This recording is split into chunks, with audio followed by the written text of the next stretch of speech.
It appears Israel has just dropped 42 nuclear bombs on the country of Iran. Hey, I've seen this one. This is a classic. It's just like Hiroshima and Nagasaki. What's that supposed to mean? You'll find out.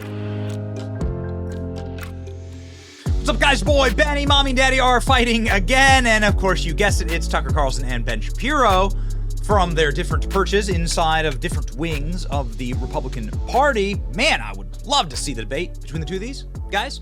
And I'm not particularly venomous towards one or the other, but I would really like to see the debate. When Ben Shapiro and Tucker Carlson debated like 7 years ago, it was one of the most fascinating things ever. They did like a Sunday special at the Daily Wire. Do it again. It'd be very interesting to see. This time it's over nuclear weapons, and the relationship between Tucker and Ben Shapiro certainly has gone thermonuclear as of late. Headlines like this: Ben Shapiro's on a warpath to purge the conspiratorial cranks from the right. I mean, I don't really think this helps Ben Shapiro, like that kind of framing, obviously. But Ben Shapiro has, been taking what I would argue is more of a mainstream establishment Republican wing take on a lot of issues for the country and a lot of issues for America writ large going forward. Tucker Carlson, instead, has been pushing the Overton window and pushing in sort of, I think probably for good reason, breaking some paradigms that many conservatives have grown up with and that have been reinforced in the party. And I think that's also like very, very good. The newest breakdown, thermonuclear breakdown between the two of them, literally has to do with nuclear weapons. And Tucker Carlson saying that he totally opposed the use of nuclear weapons in World War II. Here's Ben Shapiro's take on that, with Tucker Carlson's take kind of baked in here from Joe Rogan. There's a weird horseshoe theory thing that's happening here. We've talked about it before on the program, that you have this constellation of far leftists who are rather friendly toward Hamas, who generally are isolationist on foreign policy, but they're isolationist on foreign policy mainly because they believe that the United States is a nefarious force in the world. They're sort of Howard Zinn or Noam Chomsky with regard to American foreign policy. America is actually bad. That horseshoe theory has now swung all the way around, and it includes some people on the right. Now, as we'll talk about in a moment, when it comes to isolationism, as we've discussed, there are a bunch of different perspectives within the isolationist perspective. There is the we should not get involved in foreign conflicts no matter what perspective because we need the money here at home, which means that you're also in favor of cutting spending by the government on a wide variety of other subjects. There's also an isolationism that suggests that whenever America gets involved in foreign conflicts, that tends to taint the United States, not it's about the United States tainting the rest of the world. But there is a theory that has now arisen on the right that there is something deeply malign about the United States, something deeply wrong with the United States. This was made apparent over the weekend. Tucker Carlson was on Joe Rogan's show. Obviously, I'm very friendly with Joe. I think Joe does a great job during his interviews. And there was a clip from this interview that went particularly viral. This is a clip in which Tucker Carlson calls the United States evil for having dropped the atomic bomb on Hiroshima and Nagasaki in 1945, ending World War II, and then suggests that anyone who would justify that is also evil, which is a very traditionally left-wing perspective. It is not traditionally a particularly right-wing perspective because most people on the conservative side of the aisle tend to believe that America is a force for good in the world. And as we'll discuss, it turns out that dropping the atomic bomb on Japan was necessary for ending World War II and likely saved millions of lives, both American and Japanese. But here is Tucker. Well, you could say the same about the atomic bomb, right? Yes, you could. And you could say that we have to develop it like Oppenheimer felt before the Nazis did. I love that. How'd that work? How'd that work? Well, I love, by the way, that people on my side, I'll just admit it, on the right, have spent the last 80 years defending dropping nuclear weapons on civilians. Like, are you joking? Right. That's just like prima facie evil. Yeah. If you can't, if we hadn't done that, then this, that, the other thing, that was actually a great savings. Like, no, it's wrong to drop nuclear weapons on people. And if you find yourself arguing that it's a good thing to drop nuclear weapons on people, then you are evil. Like it's not a tough one, right? It's not a hard call for you. It's not a hard call for me. So with that in mind, like, why would you want nuclear weapons? It's like just a mindless, childish sort of intellectual exercise to justify, like, oh no, it's really good because someone else will get it. How about no? How about like spending all of your effort to prevent this from happening? Okay, actually, what would be childish is to assume that there are no other players in the world, for example, trying to develop nuclear weapons. The fact is the Nazis were trying to develop nuclear weapons. There was, in fact, a nuclear arms race that was happening at the time. Not only that, as it turns out, the Soviet Union then developed nuclear weapons. And it is mutually assured destruction and nuclear deterrence that has kept the world largely from sinking into another World War III-like mass casualty morass because of the horror of dropping the nuclear bomb on Hiroshima and Nagasaki in the first place. So yeah, ladies and gentlemen, there you go.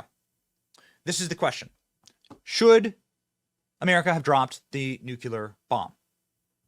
Now, I think it's quite interesting about this argument between the two of these guys is that it really does show the schism, the massive cratering that has happened between two different wings, the isolationist, more libertarian wing of the Republican Party, and the more establishment warhawk wing of the Republican Party that Ben Shapiro represents, Tucker Shapiro over here. And the two of these people are totally going to approach this issue very, very differently.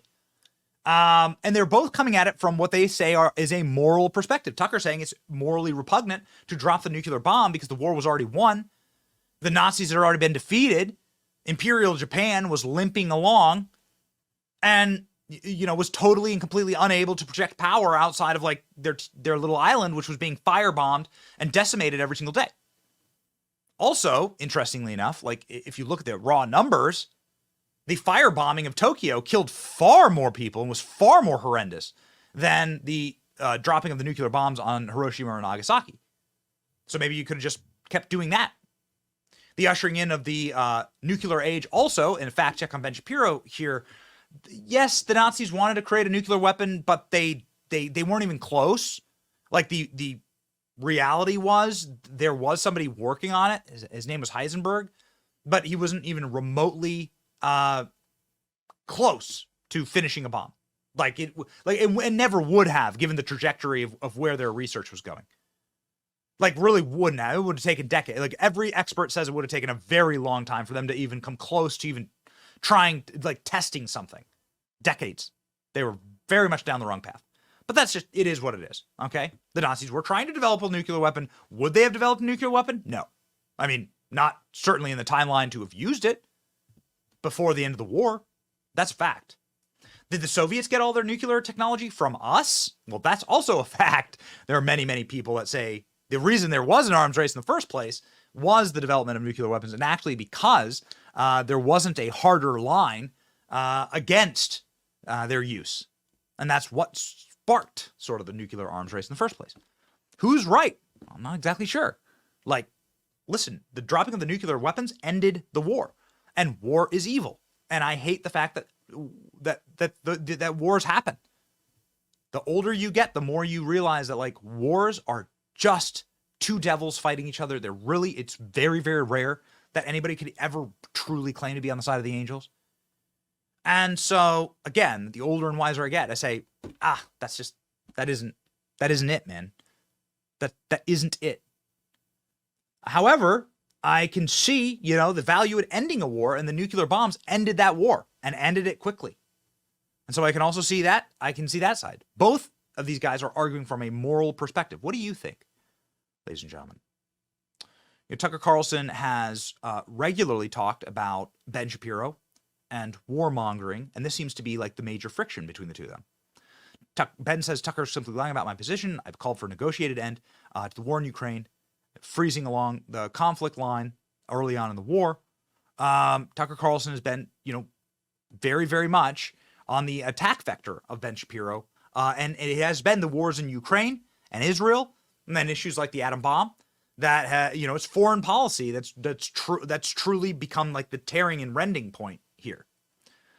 So it is totally interesting. Here's Tucker Carlson's take on people who are calling for war and who, well, quite frankly, Tucker Carlson says is deeply immoral and depraved and demonic. So I don't really care, but I did think it showed the level of not just corruption, which I knew, but of emotional instability and craziness. I mean, there are people, and I stopped reading any of it, but there are people on the right who have spent the last 2 months every single day focused on a conflict in a foreign country as our own country becomes dangerously unstable on the brink of financial collapse, with tens of millions of people who shouldn't be here in the country. We don't know their identities or the purpose of their being here. Like stuff that's could destroy the country for real and make it impossible for my kids to live here. They've said nothing about that, and they're focused with laser intensity on foreign conflicts. And I'm like, at some point, I've got 4 kids. If I'm so caught up in the problems of my neighbor's children and completely ignoring my own children as they get addicted to drugs and kill themselves, you know, I'm not against helping my neighbor's kids, but clearly I don't love my kids. I mean, that's the only logical conclusion, and they don't care about the country at all. And that's kind of their prerogative, but I do, because I have no choice, because I'm from here, my family's been here hundreds of years, I plan to stay here. Like, I'm shocked by how little they care about the country, and including the person you mentioned. And I can't imagine how someone like that could get an audience of people who claim to care about America, because he doesn't, obviously, right? Right. Well, I mean, Tucker, we've seen it too on free speech. I mean, people who've become multimillionaires, who've, made entire careers, who've, literally became famous, on this very reason. I know you've spoken about this previously, but it's very important to our audience as well, is that, standing up for free speech rights of people you disagree with is probably the most important exercise. And we've seen some of that come for American citizens on Palestine. How do you work through this too, when we're both under such immense pressure, even social pressure of like, how could you support this? Take maybe the context of the university presidents. We've got billionaires like Bill Ackman, I'm curious what you make of this. My assessment is they're upset that they're not included as marginalized within the DEI regime. Ben Shapiro, of course, has a retort to that, where he says that the Tucker Carlson thing, where I'm just asking questions, this whole Tucker Carlson's signature MO of pushing conspiracy theories by just asking questions, that this is totally wrong and corrupt for conservative commentators. So what's going on here? I mean, really, it's a serious question. What's going on here with Tucker? So he tries to explain it. He says that he was actually radicalized by 2017. That basically, until 2017, he believed a lot of narratives that were told by the government and by the mainstream media. And then after 2016, 2017, when it appeared that the intelligence community was militarized against Donald Trump, this is what radicalized him into basically becoming uber critical of everything. This is his story. Probably unlike you, I didn't have any opinions like that. I was like, fluoride, come on. 9/11, shut up. Yeah. UFOs, you're crazy. You know what I mean? I just I had this reflexive, I'm ashamed of it. I'm not bragging about it. But it was 2017, and really it was the Trump campaign. It wasn't that I was so in love with Trump, though I've always liked Trump because he's hilarious and charming and all that. But I wasn't like a Trumper or anything. But it was watching that campaign, and particularly his claim that they were spying on him. And I was like, really? They're not, the intel services and federal law enforcement, FBI, do not spy on presidential campaigns. That's so out of the realm. That's so crazy. That could never happen because, of course, there's no democracy in a system like that. And fundamentally, we're a democracy, an imperfect one. It kind of lumbers along, but it's not fake. And then that turned out to be true, and I knew it was true, and that just blew my mind. So I began a process still ongoing of reassessing a lot of other things. Okay, well, if that was not true, what else is not true, and what else that they told me was a conspiracy theory might actually have some basis in fact. And okay, so in other words, he went all the way from I believe all the narratives to I believe none of the narratives. In fact, I believe the counter of the set of facts with which I am presented. Now, first of all, let me just say about 2016, 2017. Yes, it is incredibly disturbing that the intelligence community was militarized against Donald Trump on the basis of a bunch of trumped up nonsense from the Hillary Clinton campaign. Also, if this exploded your worldview as a conservative, that I find that surprising. Because as a conservative, you're supposed to be generally skeptical of government power. And not only that, if you know anything about presidential history, you know that a wide variety of presidential campaigns have been spied on by the administration in power. In 1940, for example, the Wendell Willkie campaign was pretty clearly spied on by the FBI at the behest of FDR. In 1964, LBJ literally bugged Barry Goldwater's headquarters in 1964. Famously, in 1972, the Richard Nixon campaign spied on the campaign of George McGovern, right? That's what Watergate was all about.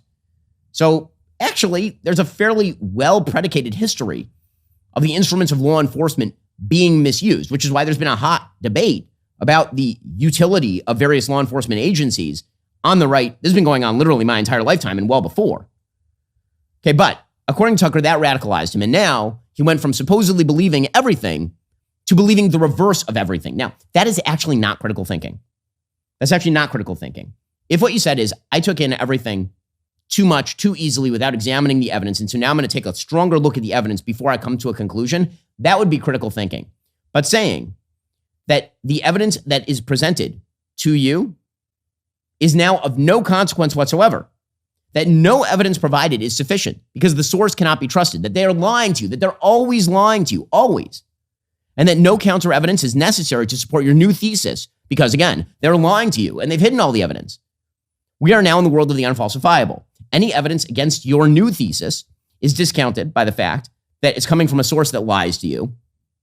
And no evidence for your thesis is available. Why? Because they hid it and they are lying to you. So then it comes down to, what is the thesis that Tucker is using? What is the narrative that Tucker is backing? Well, as he says, he is using the thesis that every single power that exists in the United States is lying to you about everything, down to the most basic morality of Americanism. Things like, was America right to involve itself in World War II? Was America right to drop a nuclear weapon on Hiroshima and Nagasaki in order to end the war? Now listen, as always, when Tucker talks, there's a grain of truth to much of what Tucker says. There's truth, a lot of truth, to the idea that a lot of our powerful institutions have been corrupted and that people inside those institutions have used that power in order to lie and change the narrative. But there is a difference, again, between healthy skepticism, a demand for evidence. That's what skepticism is. Right? Being critical, being a critical thinker is a demand for evidence. That is not the same thing as just asking questions. Just asking questions means the search for answers is totally worthless, and all the answers are deemed insufficient anyway. When you start thinking that being a critical thinker is just the asking of the questions rather than critically evaluating evidence and claims and counterclaims, that's wrong.